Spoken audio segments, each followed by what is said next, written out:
4. Find the area of the shaded region where a circular arc of radius already given to us, right? 6 cm has been drawn with vertex O of an equilateral triangle, which means this triangle OAB is an equilateral triangle of side 12 cm, right?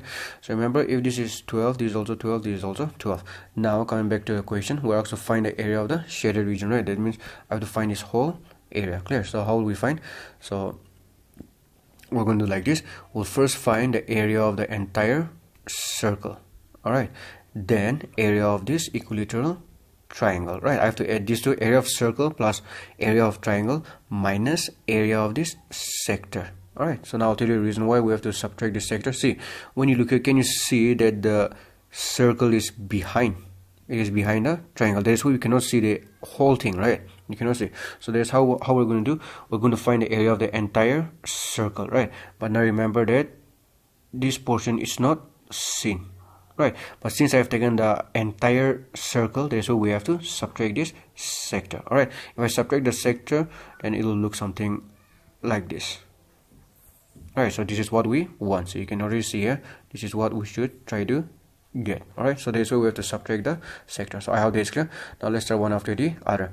Radius given, equilateral triangle given, and we know that in equilateral triangle the theta is how much? 60, right? 60 and 60. So like I said, let's first find the area of the entire circle. All right, what is the formula? Pi r square. Pi is into by 7, radius is 6 into 6, right? Since we cannot do anything, we'll just multiply direct 22 into 6 into 6. We're going to get 792 divided by 7. Now let's also find the area of the equilateral triangle, right? So remember, this OA is also 12, this OB is also 12, right? So area of the equilateral triangle, the formula is what? Root over 3 by 4 a square, where a is a side, right? So you can already say I put the value, then 4 is a 4, 4 3 is a 12. Then when you multiply 3 into 12, we're going to get 36, right? And then at the end we'll just have 36 root 3. So now we know both. Now let's find the area of the sector, right? So let's take this to be C and this to be D. Okay, so like I said, we have to subtract, right? So they've given us everything. That means what? We know the radius is how much? 6, and then theta is how much? Theta is, like I said, here it is 60 degree, right? So we don't have anything to do, we just have to put the value and then divide, right?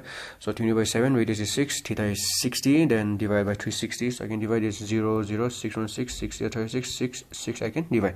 I'm going to have what? 22 into 6 by 7. When I multiply, I'm going to get the area of this sector to be equal to 132 by 7, right? So now the final step. Therefore, area of the shaded region, area of the circle, right, plus area of triangle OAB minus area of sector OCD. Right, so I put all the values here.